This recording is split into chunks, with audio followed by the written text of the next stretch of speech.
That is true, right? If I use some difference formula, I have cosine A cos A again minus sine A sine A. Okay, and if I simplify, I have cosine squared A minus sine squared A. And I can see that cos 2A is actually giving me another formula. And if I continue, I'll get yet another formula. So let me continue. I'm going to be solving for sine. Let me solve for sine. Suppose I solve for sine on both sides. So let's do that. So if I solve for sine, which means I subtract cosine squared A on both sides. Cosine squared A on both sides. And this cancels. So on the left-hand side, I have cosine of 2A minus cosine squared A, they're not the same, is equal to negative sine squared A. Now I want to solve for sine A. I'm going to change signs on both sides. So,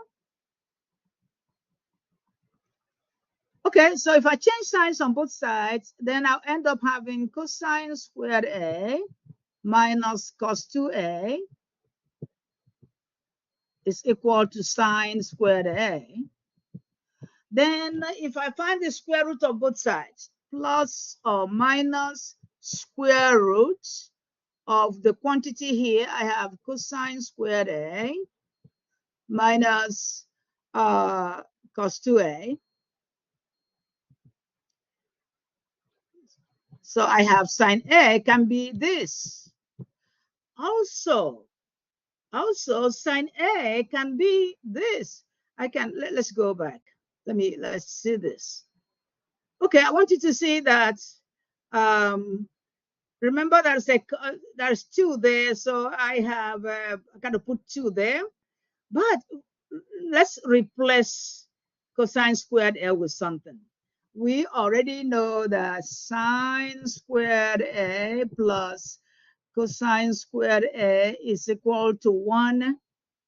And we already also know that sine squared A, the first Pythagorean identity, is 1 minus cosine squared A.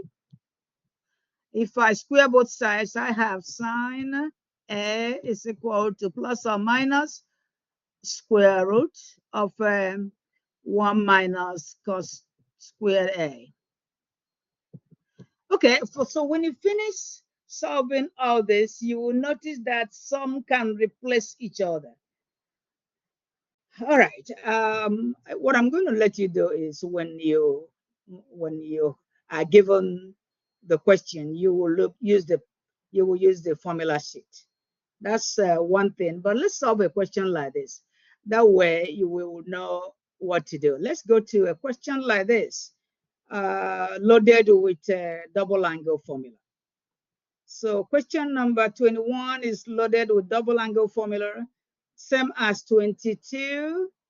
So we have to do one of them before it is time. Remember that the author has videos too. That way you can watch a lot of videos on this. Okay, so the first thing we want to do is to expand this. Okay, and we are also told that we are told to find sine 2 theta, cos 2 theta. Do not use calculator. Tan theta is equal to 4. Also, cosine is less than 0. What are they trying to tell us? The angle is in the, if cosine is less than 0, the angle is not in the 4th quadrant. It is not in the 2nd quadrant. If tangent is positive, then the angle is in the 3rd quadrant. So the angle they are talking about, theta, we are told that tangent is positive. Therefore, the angle should be in the 3rd quadrant. Cosine is negative, the angle is not in the fourth quadrant. If cosine is negative, the angle is also not in the first quadrant. If cosine is negative and tangent is positive, then the angle is not in the second quadrant. You want to be able to do this elimination. You want to really be able to do this elimination before you start doing it. Okay, so because we can expand sine 2 theta, we can expand that, but what comes after that? Also, you can apply your Pythagorean theorem. So let me actually apply so many things you can do. It depends on what you like. So let me use Pythagorean theorem. I want everybody to look. I can just draw. Suppose there is a Pythagorean theorem somewhere, a right triangle somewhere, where there is a theta, and tangent of theta is opposite over adjacent, where the opposite is 4, the adjacent is 1. Because that whatever you know, whatever you can use. So the only thing I need to find is the hypotenuse. I can actually start from there. I'm given the value of tangent, and I can use it with the 60 ratios in SOHCAHTOA in my right triangle. Okay, now I can find x. So by the hypotenuse is equal to the sum of the squares on the legs. Therefore, the hypotenuse is equal to square root, positive square root, or I can say plus or minus. 4 squared is 16, plus 1, that's 17. And therefore, I have square root of 17. Now we know the angle is in the third quadrant. So since the angle is in the third quadrant, only tangent will be positive. Well, since I know now that I found A and X is square root of 17, I can find all the other trig ratios. Therefore, sine theta is opposite over hypotenuse, and cosine of theta is adjacent over hypotenuse. It's easy for me to find sine 2 theta now. So let's find sine 2 theta. I'm now going to find sine 2 theta. Sine 2 theta is equal to sine theta cos theta plus sine theta cos theta, or two, I can write both of them, sine theta cos theta. Or I can say 2 sine theta cos theta. Well, I already know the value of sine. I know the value of cosine. I just have to substitute. So whichever method is easier for you. So my sine theta is 4 over root 17. My cosine theta is 1 over root 17. And then I got to simplify. If I'm told to leave my answer in exact form, by all means I will. Okay, so let me open the parentheses. 2 times 4 is 8. Root 17 times root 17 is 17. Therefore, sine 2 theta is 8 over 17. The same thing with cosine of 2 theta. Same thing. All right. Any question? Yes or no? We have to do one more of this and we solve, let me see. We solve one quadratic trigonometric equation. By the way, the way I just did number 21 is the way you do number 22. But I want us to solve one trig equation. Just in case we don't have enough time, we have 13 minutes remaining. Let me help you start with number 22 first. I'm going to help you start with number 22. It is still trigonometric sum and difference. Number 22 is still trigonometric sum and difference formula. They give you one identity. They give you actually find sine 2 theta, find cos 2 theta, and do not use calculator. All right. The only way they will know you did not use calculator is if you put decimal point there. Do not use calculator means leave your answer in exact form. That's what they are saying, including radicals. Okay, so okay. Anyway, let's go ahead and make sure we understand the question. So we are told that the angle cosine theta is greater than 0. Therefore, cosine theta is greater than 0. That angle must be in the fourth quadrant. Sine is negative. So the angle is not in the first quadrant. It's not in the second quadrant because sine is negative. It's not in the third quadrant because cosine is positive. Sine is negative, cosine is positive. If it is in the third quadrant, both of them should be negative. All right. Cosine is positive in the third quadrant and sine is negative. Therefore, the reference angle is in the fourth quadrant. So we are dealing with an angle theta in standard position in the fourth quadrant. You must know this. If you don't know what you're looking for, you won't even know when you get there. Okay, so I'm dealing with an angle theta in the fourth quadrant.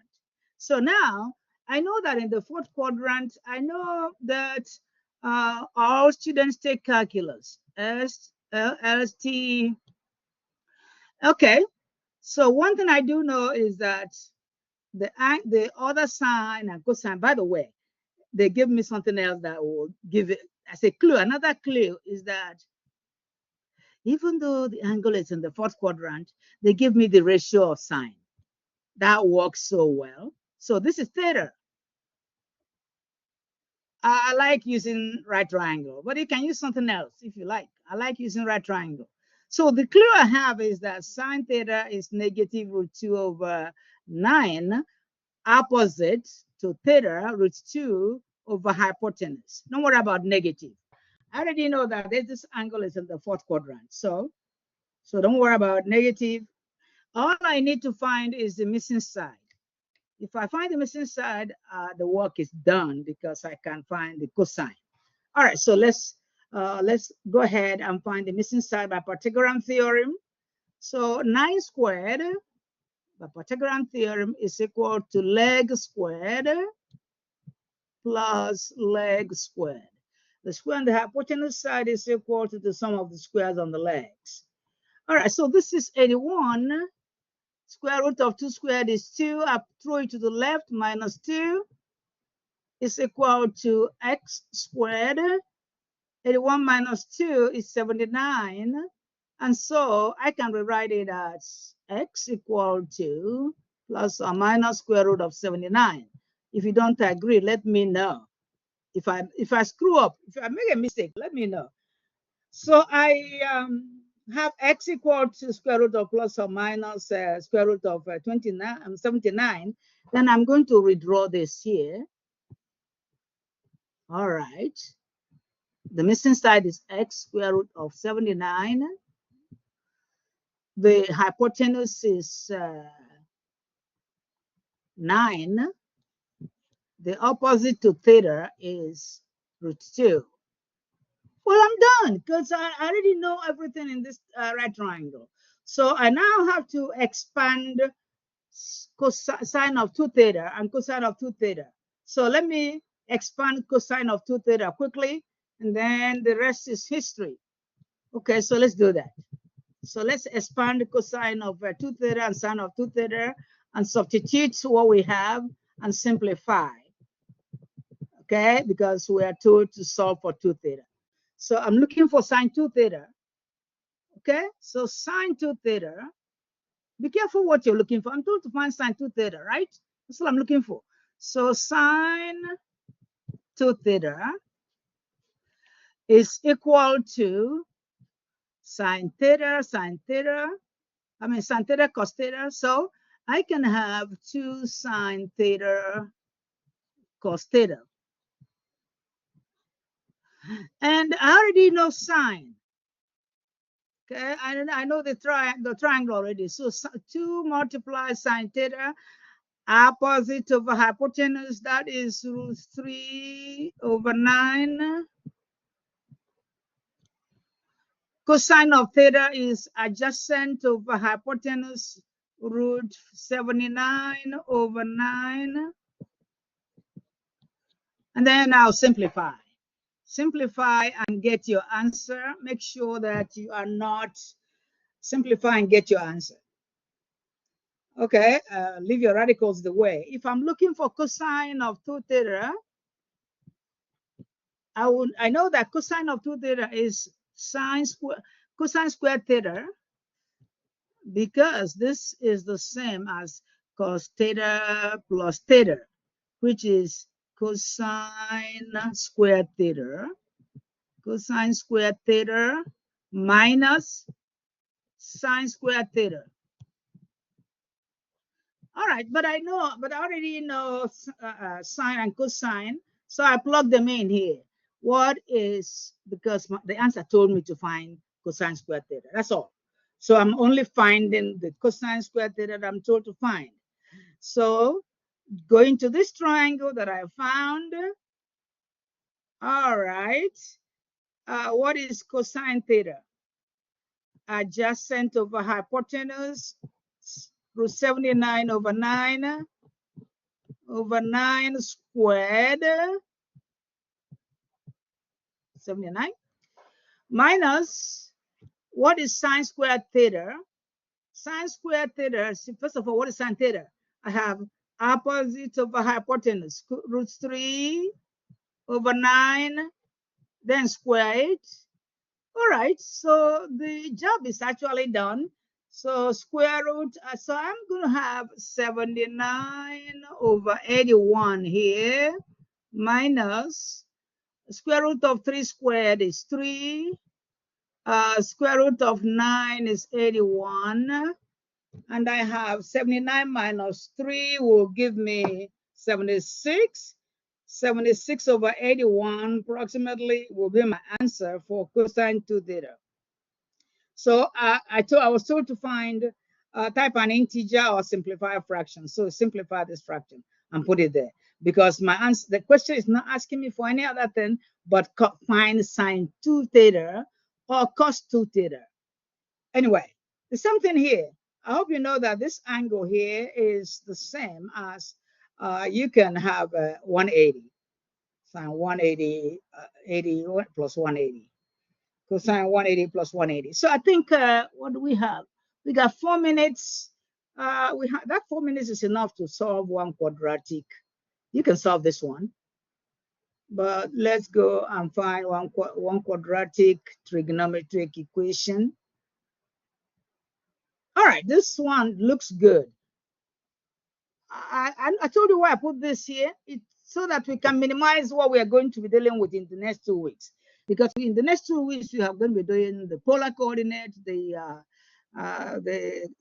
complex coordinate, I mean, a whole lot of things, sine and cosine rule within all these things. So there's still a lot of things remaining, and 2 tests and 1 final exam. By the way, this is easy. If all the, I have quadratic trigonometric function, all right, but I can say let cosine of x be equal to a y or u. So I can rewrite this 8, I can just say u squared, 8u squared minus 16u plus 8 equal to 0. The next thing I want to do is divide all through by 8. So I have u squared minus 2u plus 1 equal to 0. The next thing is, can I factorize this? I think I can. Leading coefficient is 1. 1 times 1 is 1. If I have minus 1 plus minus 1, it's going to give minus 2. So I can have u squared. This is the way I write it, though. Minus u minus u. That way I can do grouping. I like to do grouping. So I group this one and I group this one. And I have One common term will be out. U into U minus 1 minus 1 here. U minus 1. What is in the parentheses? They are the same. So factorization works. So solving quadratic by factorization works here. U minus 1, U minus 1. So it's a perfect square. So I have U is equal to 1 twice. All right, but remember that there is no U in my question. But I said that at the beginning, cosine x is equal to U. So when U is equal to 1, cosine x is equal to 1. So I'm going to go around the, I'm told to use one cycle, one revolution. So within one revolution, in how many places do I have cosine equal to 1? What do I mean? In one cycle, in one revolution. Where do I have cosine equal to 1? You don't have to go too far to find it. Let's come over here. We have 1, 0 here. Cosine is the first coordinate. Cosine is 1 here. Therefore, my first answer is 0 degrees. And my second answer is 360 degrees. Two answers already. Is there any other place where I have cosine x equal to 1? Let's go. This is 0, 1. So cosine is 0 here. It doesn't qualify. This is negative 1, 0. Cosine is negative here. It doesn't qualify. This is 0, negative 1. It doesn't qualify. So these are my two answers. My two answers in one revolution are 0 degrees and 360 degrees. If I'm told to leave my answer in terms of pi, it will be 0 degrees and 2 pi. Any question? One more. It's 2 p.m., but we can actually, let me start number 30. There are 30 questions. I will select 15 again, 15 out of 30 questions, and give you in the test in 2 days. And I will still select 5 questions from here. They could be repetitions and give you as a quiz. So there's going to be a quiz and a test. It opens in the morning and closes by midnight, both of them. I can just make the quiz 3 questions. That way you don't have a lot of time. But remember that both of them will open by 6 a.m., close by midnight. Okay, one last question. I want to start number 30. I want to start number 30. I'm going to start number 30.